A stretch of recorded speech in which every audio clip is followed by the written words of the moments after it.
Hello and welcome to the home of the Ghost Owl, and we're back for our third episode of our Tomb Kings faction focus, where we're looking at the 8th edition Warhammer Fantasy battle rules for Tomb Kings to get an idea of how they played and what the flavour of the units was, to give us an indication of how they might play and what their flavour might be in Warhammer The Old World. And you'd expect it to be pretty similar despite the rules being different. So as we look at this episode, we're going to be looking at the core units. That's the battle line, for want of a better term, units. And you always had to fill up a certain amount of your points with core units in an 8th edition army list. It remains to be seen how army construction will work in Warhammer The Old World. So, without further ado, starting us off is the Tomb Kings Skeleton Warriors. This is your basic line infantry unit. You can see in the picture there, they were quite different to the Vampire Count skeletons. Very specific shields. You can definitely see the iconography there. And also, the skeleton bodies themselves were a little bit chunkier than the Vampire Counts, which were skinnier. The one issue kind of with the Tomb Kings skeletons is the proportions of their heads and hands were kind of a little bit out, but overall they were a little bit more robust than the Vampire Counts ones. So in terms of stats, as you'd expect, their skeletons pretty low everything. If you think about most undead armies out there, the basic infantry generally are pretty bad, but they're generally pretty cheap, but they need buffing. Equipment wise, they come with a hand weapon and a shield.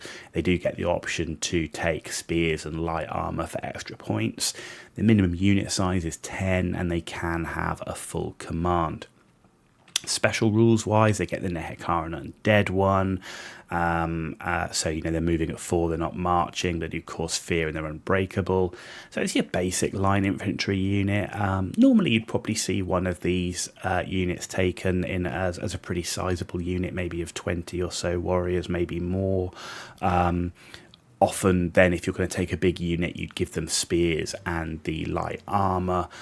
Does make them a bit more expensive, but if you were going to take a small units, then you'd keep them cheap.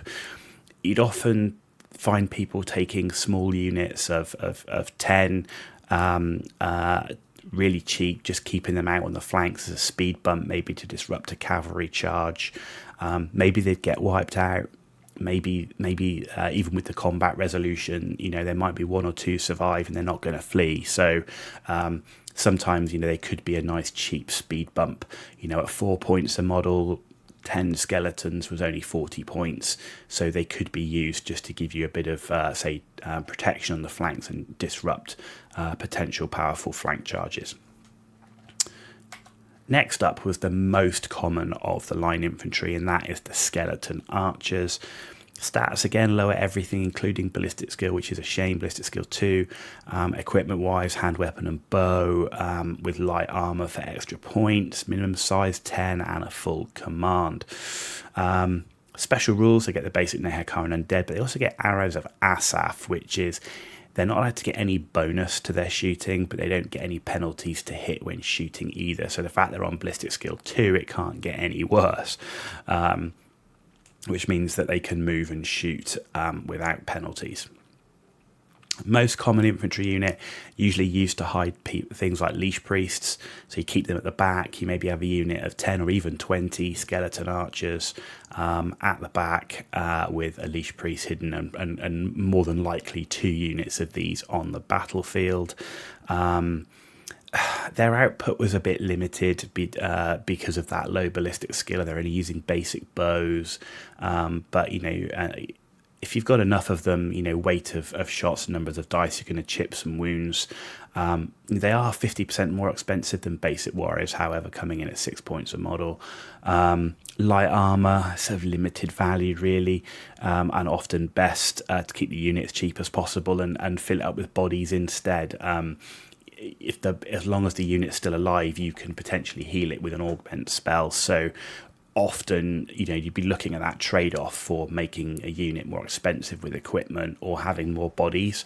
And I have to say, in a lot of cases, having more bodies was more beneficial, actually made you more durable than giving them a 6+ armor save. So that's always something that had to be taken into account. Next up, the Skeleton Horseman. Pretty much the same skeleton warrior models, but on skeletal steeds. Low everything except movement of 8, equipment, hand weapon, spear and shield, and you could take light armor as well. So if you think about how that works, you've got your armor, light armor, which is 6+, your shield, which is 5+, but they're on a mount as well, so they got a 4+ armor save. Unit size of 5+, they do get the full command. Their main special rule is Vanguard, which means they're the very last unit to deploy on the battlefield, even after scouts, and they can then immediately make a 12-inch move, but they must remain 12 inches away from the enemy, and if they're going first in the first turn, they can't charge. To be honest, they were rarely taken. They were fairly expensive for the points cost.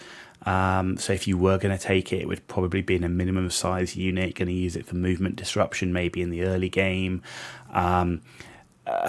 with the Vanguard, but the fact you can't march makes cavalry with low mobility overall of limited value. So you've got an 8-inch move, great, but other cavalry which have an 8-inch move can march, so they can move 16 inches. So it really did limit the value not being able to march, and that meant you trying to use this unit to catch war machines and stuff like that was very, very difficult. And most enemy armies are going to have some type of cavalry or flying unit. They're going to move faster than you, and you're not going to escape them. So you're often going to get caught by much faster units, which for cavalry, not ideal. So this would definitely be a unit I'd be thinking about in Warhammer The Old World to see how you could make them more valuable if you're not going to allow the army to march.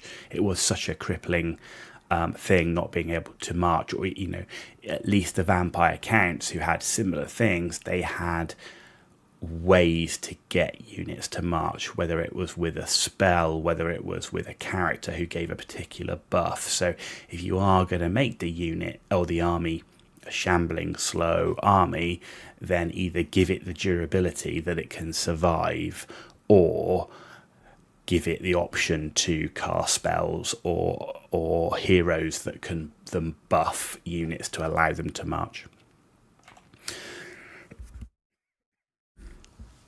Okay, so next up is essentially it's the same unit, but they've now got bows. They don't get the option for light armor this time or shields. Minimum unit size again 5+.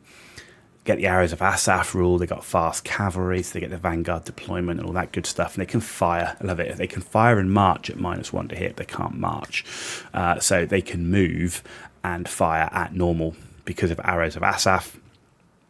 And they do get scouts, so they can deploy anywhere on the board, 12 inches away from the enemy, and they cannot charge if taking or going first on the first turn. Again, rarely taken, fairly expensive, the points cost, low damage output of that ballistic skill 2, and at best used for threatening enemy war machines. These could potentially threaten an enemy war machine because you only had to get them within 24 inches, which is the range of their bows.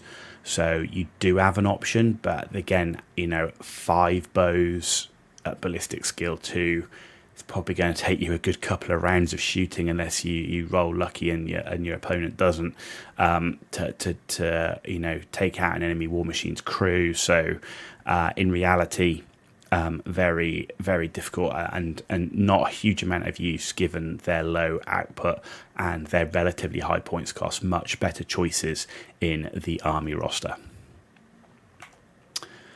So finally, we have the Skeleton Chariot. Pretty iconic unit for the Tomb Kings, actually, the Skeleton Chariot. Stats are pretty low. It's basic skeleton warriors, except the movement. You do get your hand weapon, spear, and a bow. That's what comes with every chariot. And the chariot does give you an armor save of 5+. Unit size is 3, so you can have 3 that make up a unit. That's the minimum. And you do get a couple of extra special rules. So you get your arrows of Asaph. So, if you've got a bow on there, you're going to shoot it anyway. But you get chariot legions, which is an interesting one, which means you only need 3 models to get a rank bonus. And that's pretty important for chariots because every rank bonus you have gives you +1 strength to your impact hits when you charge. So that's pretty good. The other thing you get is and the Tomb King's Road to War, which means characters can join the unit. So 1 unit of 6 was pretty common, often seen with potentially a prince riding in that front rank. But even so, that's a significant points investment, over 400 points for toughness 4, 3 wound models. But unit of 6 gets you that extra rank bonus and that extra strength on a charge. Overall, chariots were not bad. It was one of the best ways of getting decent damage dealing. With some ability. The rest of the army's moving at 4, these guys are moving at 8, so even if they can't march, they're still moving at 8, and if they get the charge, then those impact hits make a difference. The issue is getting the charge because of your limited movement, so that's always a challenge.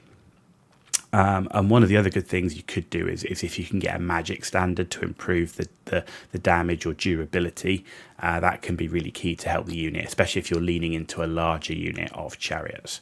So not the cheapest for a core unit, but it did give you some mobile damage and filled a gap really in what the Tomb Kings lack, certainly in their core part of their army book. And there you go, that brings us to the end of the core units for the Tomb Kings.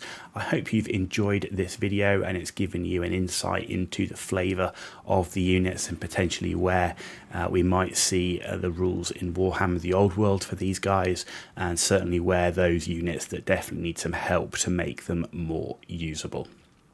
If you like the video, give it a thumbs up. If you didn't, though, give it a thumbs down. Let me know why in the comments down below. And as always, please hit that subscribe button. It's totally free for you to do. It means a massive amount for me. And if you hit the notifications, you'll know when the next episode is out. You've been watching The Ghost Owl. Tune back in for the next episode in our Tomb Kings faction focus.